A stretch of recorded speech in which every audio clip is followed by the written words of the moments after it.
Have you ever wondered why some families stay wealthy for generations while others lose it all by the third generation? After looking closely at the investment strategies of families who have kept their wealth for decades, I found something that completely changed how I think about money after 50. These aren't the usual assets your financial advisor talks about. In fact, most people ignore them because they seem like soft investments. But that's exactly why they work.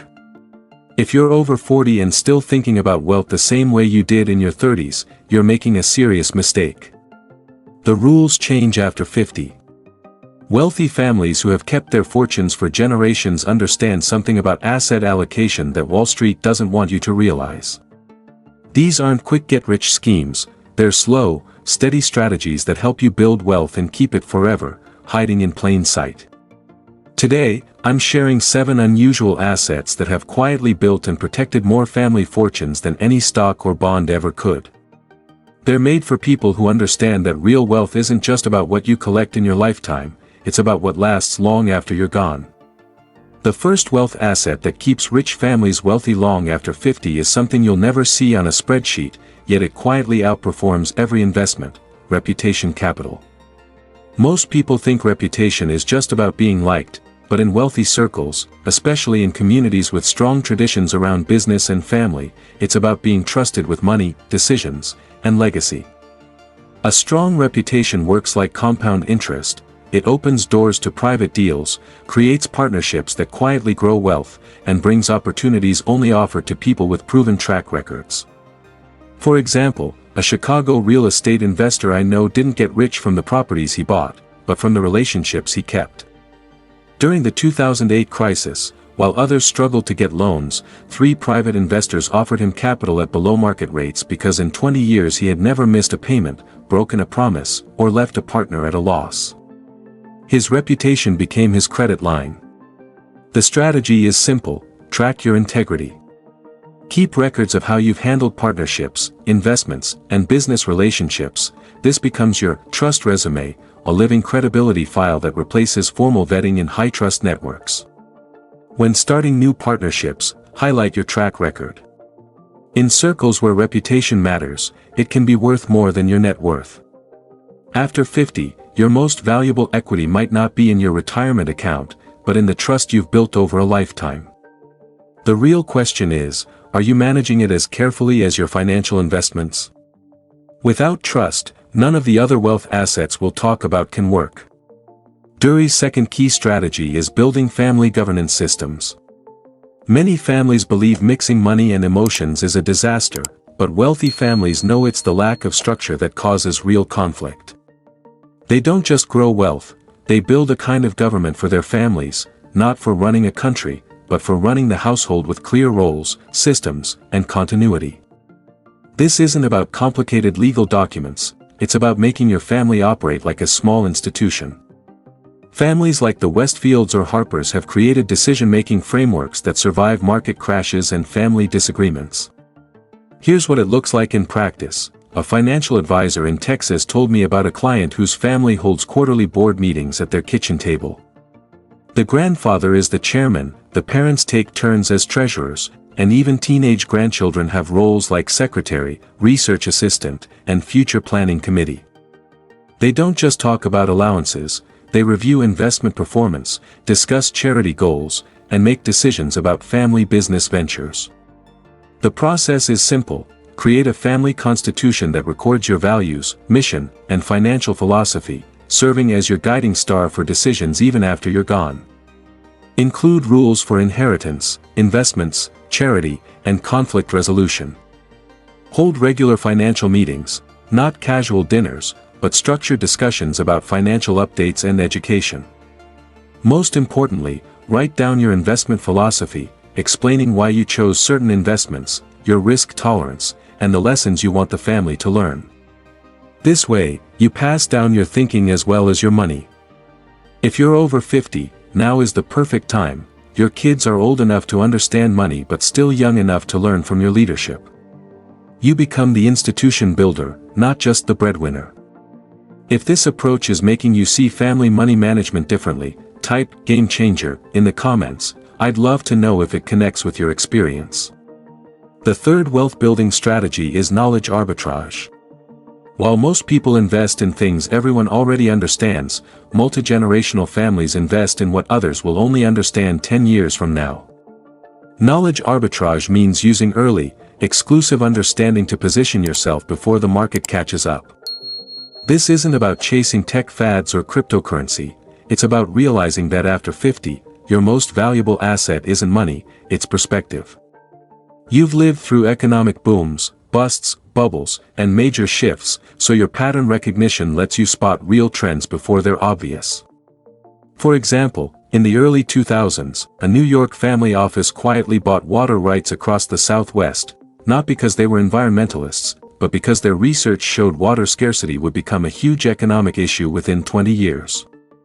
They didn't buy water companies that everyone could see, they bought the core resource those companies would eventually depend on.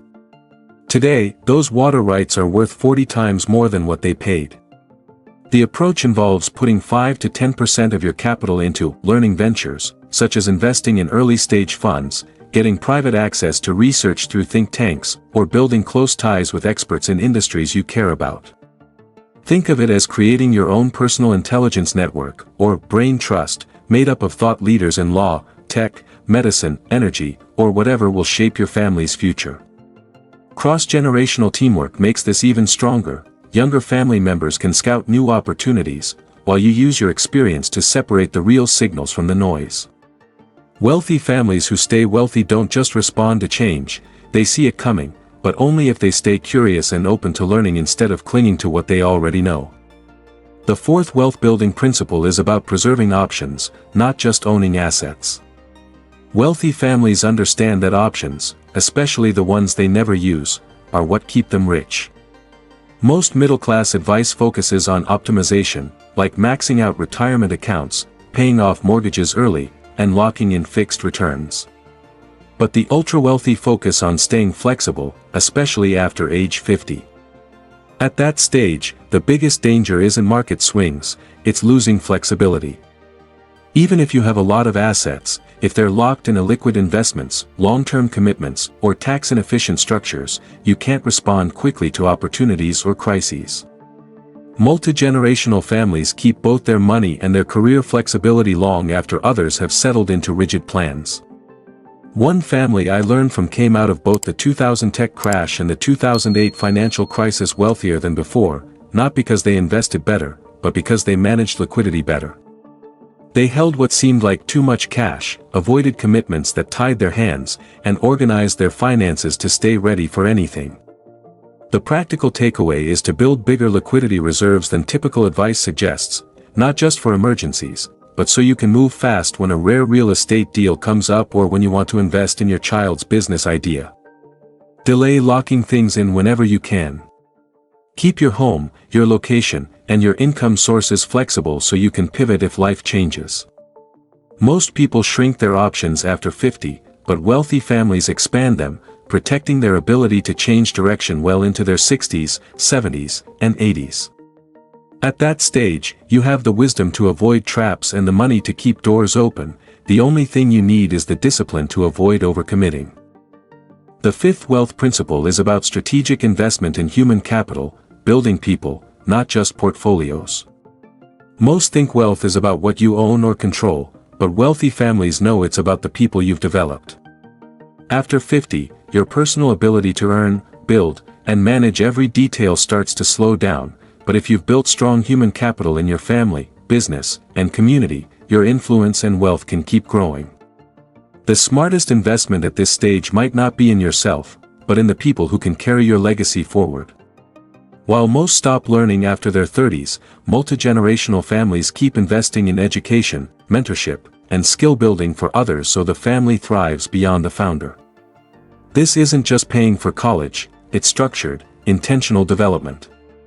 For example, a manufacturing family in Michigan created a family university, where younger members spend summers learning the business, training with industry experts, and completing real projects. By 30, they're more capable than many career executives. The key is funding education that matches your family's future needs, like finance skills for future trustees, digital skills for changing markets, or leadership and communication skills for those who will guide the family. Don't just give advice, mentor like an investor, set clear expectations, track growth, and challenge people to go beyond what they believe possible. Ask yourself, if I invested in this person today, what could they achieve in 10 years? Wealthy families also create a talent ecosystem of trusted professionals, lawyers, accountants, estate planners, advisors, who stay aligned with their values for decades, ensuring continuity. At this stage of life, your highest returns often come from turning your wisdom into someone else's competence. The systems you've built, the crises you've navigated, the deals you've closed, and the tough calls you've made under pressure all become priceless when passed on effectively to others who can multiply your impact. And if you've ever seen someone you mentored reach heights they never thought possible, you know that's a return no portfolio can match, so share your story, because it might inspire someone else to start investing in people instead of just assets. The sixth hidden advantage is what I call regulatory relationship capital. While most people complain about rules and regulations, wealthy families learn them, work with them, and even benefit from them. It's one of the most invisible but powerful tools for keeping wealth over generations. This skill is about knowing how to use the rules, and the people who make them, to protect and grow your assets. Wealthy families have always done well by understanding the legal and policy systems they operate in, whether it's tax laws, zoning rules, non-profit regulations, or estate planning codes.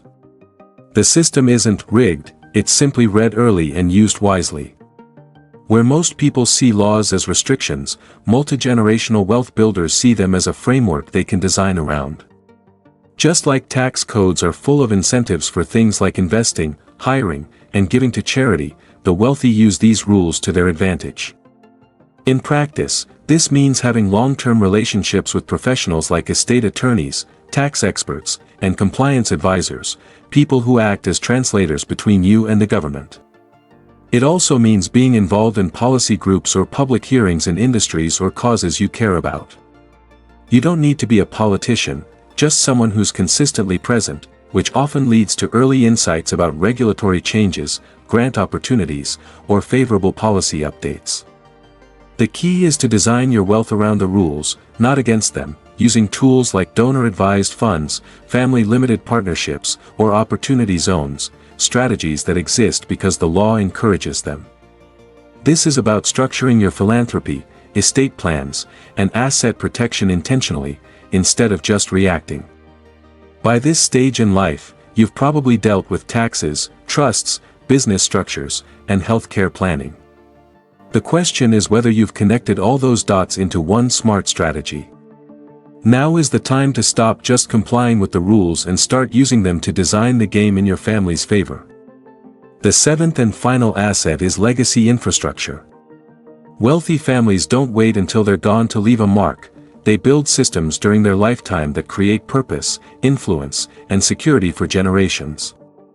Legacy infrastructure means having institutions, trusts, foundations, values-based businesses, or mission-driven projects that keep wealth serving a meaningful purpose long after the founder is gone.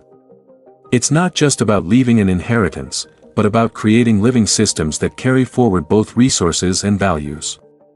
Most people see legacy as a will that activates after death, but wealthy families treat it like an active institution, whether it's a foundation, scholarship, family business, or cultural project, that grows and operates while they're alive. These structures aren't just tax tools, they're vehicles for passing on identity, values, and vision. Practically, it starts with setting up a living legacy vehicle, like a foundation, donor-advised fund, or educational endowment tied to your core values. Family members should be involved early in governance and mission so they understand both the responsibility and the opportunity.